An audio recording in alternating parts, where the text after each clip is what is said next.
Have you ever had a feeling about something and convinced yourself you were wrong, just for it to turn out that you were right?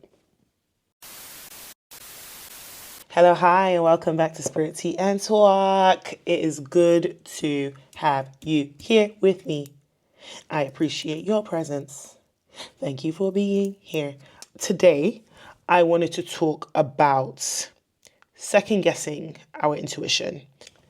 This topic came to me off the back of something I've been thinking about a lot lately, but has come up a bit more in the last week or two. So I was at my cousin's baby shower recently. And at the baby shower, they also did a gender reveal, which I thought was actually really cool. Okay, we're going to do baby shower, we're going to shower the baby. Let's also combine it and do the gender reveal at the same time. So that was really cool.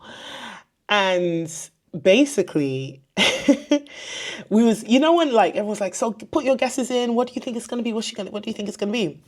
So I had started off being like, it's going to be a boy. Immediately, I was like, it's going to be a boy. It's going to be a boy. And then when it came time to actually do the gender reveal, I was like, no, actually change your mind, change it. I bet you're wrong. It's going to be a gal. It's going to be a gal. Say it's going to be a gal.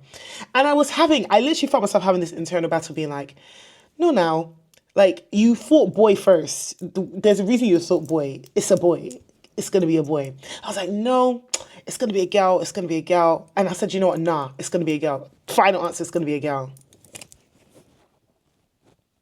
Unless something changes when the birth takes place, we're having a boy. We're having a boy. When they popped that thing and I saw the blue, I literally felt Spirit say to me, can you see? I told you it's going to be a boy. We said it's going to be a boy. You knew it was going to be a boy. But for some reason, and not just for some reason, I feel like everyone around me let's tell the truth, okay? Everyone around me started being like, it's a girl. It's going to be a girl, it's going to be a girl. So I was like, everyone is saying it's going to be a girl. Let me jump on, no, let me come out. Maybe they're right. Maybe they know something I don't know. It's going to be a girl. So instead of sticking with what I knew inside me, and being like, yeah, no, my first knowing was it's going to be a boy, I said, let me divert to what everyone else is saying, because surely they must know, right? Lo and behold, it's a boy. So that prompted this thoughts I started having about second guessing my intuition. And I wanted to come in today and talk about it. So, Spirit is here.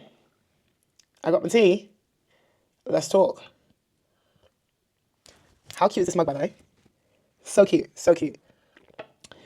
So when I sat with Spirit and pulled on this, and reflected on it, the first energy that came out when I asked, okay, so what's the pattern here when it comes to second guessing intuition? What's the pattern for me and the pattern for a lot of us out here navigating the world, right?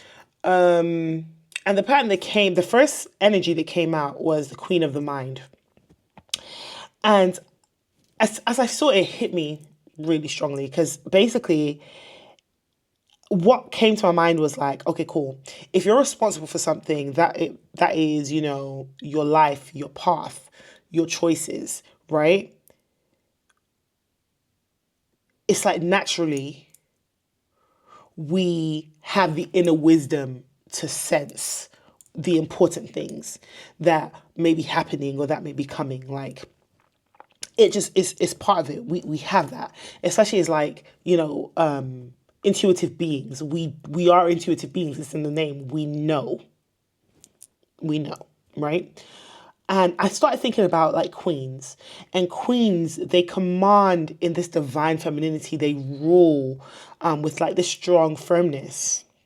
And when I was thinking of this Queen of the Mind card that came out, I was like, the problem that I see here and the pattern I see here is a lot of us are not operating like the queens of our own minds.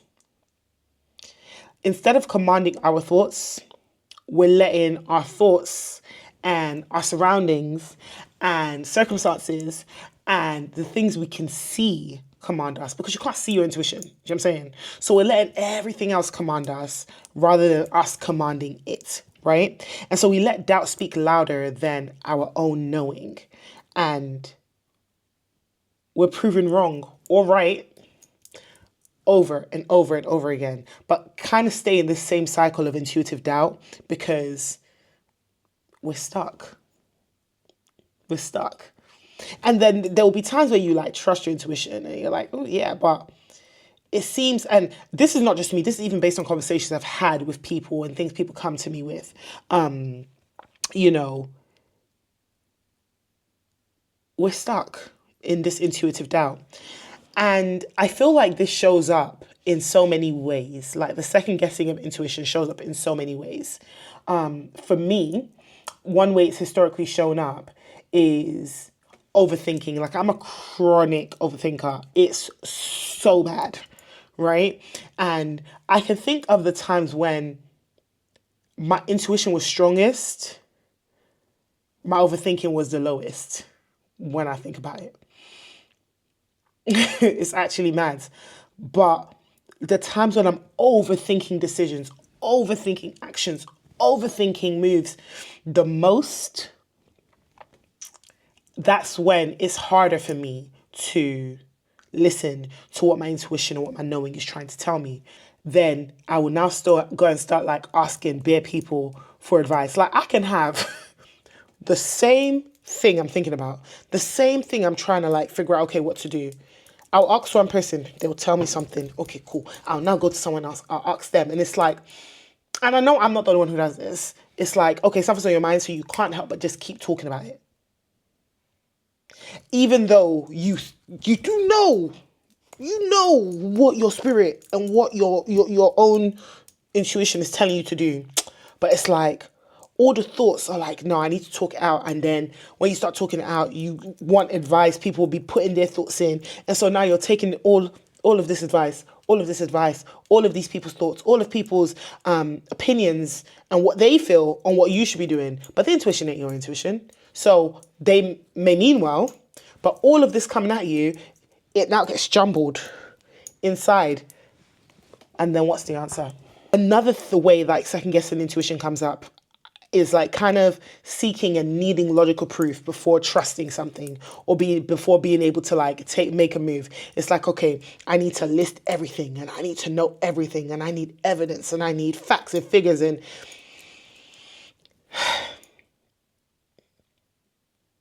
until you get those things, it's like, I can't trust what I feel because what if it backfires, right? The root of this, when I asked and I meditated on it, is the energy that came out was, it feels like conditioning.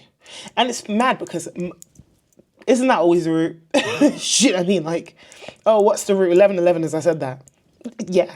Is most of the root of a lot of the issues is we've just been conditioned that way, innit? But this conditioning in particular is a fear conditioning. Oh, fear is so rampant in this world, isn't it crazy? But a proverb came out when I was pulling on this, and the proverb says, "A fully grown tree cannot be bent into a walking stick." And for me, this confirmed being so stuck in our ways, so stuck in the way that we've been conditioned to think, to move. And it's like, you can't take action unless you get advice from here, there, and everywhere. You can't make a move unless you've got like evidence to back, your action. You can't just say, that's what I'm feeling, that's what I know, and run with it. Nah, okay, I know that, but I need things to corroborate what I know. And then the knowing gets lost along the way. So seeing that proverb, for me, it confirmed how over the years, we have been shaped to distrust ourselves and instead put our trust in sources outside of ourselves. Now, I could delve deeper into that maybe another day. I don't feel like I want to get to that right now. That's a whole different conversation, right? But in relation to this particular conversation, mistrusting our intuition and our knowing has now become so intrinsic to just the way a lot of society works, the way a lot of people move. And a lot of people are it's interesting because in this day and age, people will be like, it's never too late to change. It's never too late to grow. And people say that. But as someone who has interacted with a lot of people, the reality behind the screens, behind what is put out to the world, the way people move a lot of the time in real life is, this is who I am. Deal with it. Or I want to change, but I don't want to put in the work to actually change. Like, sad truth, right? So a lot of people move through life like, I can't be bent. I ain't going to change. This is who I am. It's too late. Take me as I am. Hey, it's never too late to grow. It's never too, so long as you're alive and you're taking breath and air into your lungs, it is never too late to grow. Ever. We've been taught to value logic over our intuition. We have been taught to value logic over our intuition. And we've been taught to gather proof before we even try to believe our knowing. Like, if there's no proof, if there's not evidenced, it's not valid, right? And the thing is, logic has its place, okay? Like, logic has its place, but intuition isn't always logical. It's not always logical, but when it shows up for a reason, right? We all have our knowing, we all have intuition, but it's not like intuition is pinging off every second of the day. Nah. But when it shows up for a reason, right? And questioning things isn't bad. It's actually necessary to move through this life thing. Like, it's very important. In order to move through life with discernment, you do need to question things. You know what I'm saying? You do need to look at what makes sense, what doesn't make sense. That's a fact, right? But when it comes to intuition doesn't always arrive with evidence. It arrives as a feeling, like a signal within you, a knowing. Literally, I call it like a knowing, the knowing. And because we've been kind of trained and conditioned to distrust that signal from young, we've been taught to distrust that signal. We've learned to ignore it and naturally ignore it or override it with bare questions, question after question after question. And because of that, we'll miss what our knowing is trying to tell us. Yeah. Cool. So we're then, like I mentioned before, we're seeking confirmation from sources outside of ourselves. We are seeking confirmation from sources whose intuition doesn't necessarily align with what we need or what our intuition is trying to tell us, not because they're malicious or because they're trying to steer us wrong, but because they're operating from a different mode of what is needed. You know what I'm saying? What they may think you need isn't necessarily what your intuition is trying to tell you, or what your intuition is trying to show you isn't necessarily what someone else might be seeing, because maybe it's not for them to see, right? I understand the fear of being wrong. The fear that if you trust your intuition and it doesn't work out, you might feel a bit foolish, or you might be worried you'll end up in a rough spot. But intuition, I would say, isn't about being perfectly correct. Intuition isn't always going to tell you, take step A, B, C, and D, and then you're going to get to E. Intuition isn't always going to tell you that, right? Not every time. For most people, because some people, it will. Some people's knowing, chef's kiss, salute you, man, because they have honed that thing down. So the intuition walks them through life beautifully, yeah? But for most people, yeah, the knowing doesn't show up for everything, yeah? But when it does show up, it shows up for a reason. It shows up for a reason, and it's important that you learn to listen to it and to hear it. Very important. You have the gift of knowing. The shift that needs to happen here is about reclaiming the trust in your intuitive power. All right. Hey, and maybe you're like, I ain't got no issues. I trust my intuition all the time and I hear my intuition great all the time. Listen, shout out you. Shout out you. Because I ebb and flow. I'm not going to sit here and pretend. I ebb and flow. There's times when I'm so locked in, I'm so tapped in, and I guarantee, like, them times is when things have just been, whew, and I can't pinpoint what's caused that to change, but I do think it's just part of my growth journey. Like, I think I'm still, part of moving forward is going backwards, basically. And I feel like in regards to my intuition, sometimes I go backwards and I revert back to that fear factor and that fear space. And I have to be reminded, girl, you're not a regular. You're not a regular. Get up and remember who you are. Trust yourself, trust your knowing, trust your intuition, right? You are a magical person. You watching this? You are a magical person. Period. I'm a magical person. So if you're watching me and you sat here to this point, you too are a magical person. There is something that's making you want to hear this. Your knowing is telling you you need to hear this because you are a magical person, okay? And although intuition is not something reserved for a special few of us, it is something that we all carry, right? Like any ability, yeah, intuition requires practice. It requires practice. It requires work. You need to work it out, right? To build that muscle. And as the magical people that we are in a particularly beautiful spot to work with our intuition and create and build lives that are beautiful and wonderful and bring joy to us, bring us the lives that we know we can have and that we deserve and that we want, right? Because it's also about what we want. Our intuition can help us get that because we want it for a reason. We want it for a reason because we can have it. Okay? The other day, this is after the baby shower. This was like a few nights ago, in fact.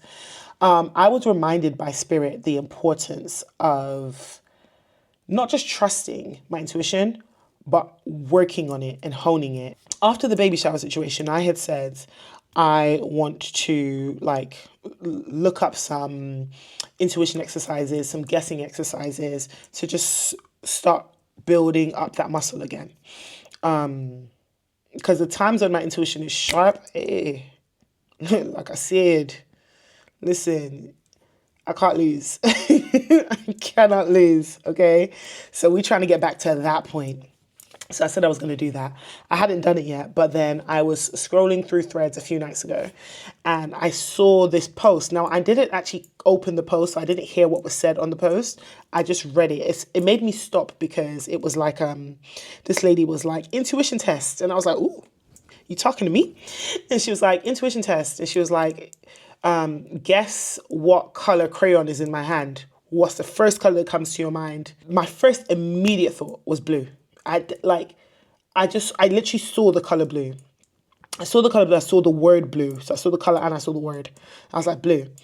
And so the video went on. I just sat there waiting. I didn't click on it. Because I didn't want anything to kind of try and spoil it for me. I didn't know if there was going to be any clues in the video or nothing. So I just on silent. I didn't even click on the post. I just watched it from a distance kind of thing. I said blue. I just kept that blue in my mind. Now, I said blue. But then as the video was going on, the video was like a minute long. She was holding onto that crayon for time. So as I'm waiting for her, I'm like, oh, maybe, actually, no, you know what? Maybe it's red. Yeah, no, it's going to be red. It's going to be red. It's going to be red. And I heard Spirit say, didn't I tell you to stick to your first knowing? So I said, well, it's true. The first thing I said was blue. So let me just let me just stick to blue. Let me just stick to blue. Maybe they said blue. Okay, it's blue.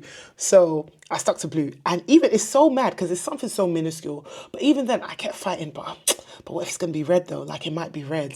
Maybe my second knowing is right, because is it blue? It's probably red. So we said the first one. That's the intuition test. What's the first one? You said blue. Hold to the blue. Okay. And the truth is I was nervous because I was like, if she opens her hand and it's a red, or if it's a yellow, or a green, or a purple, I said,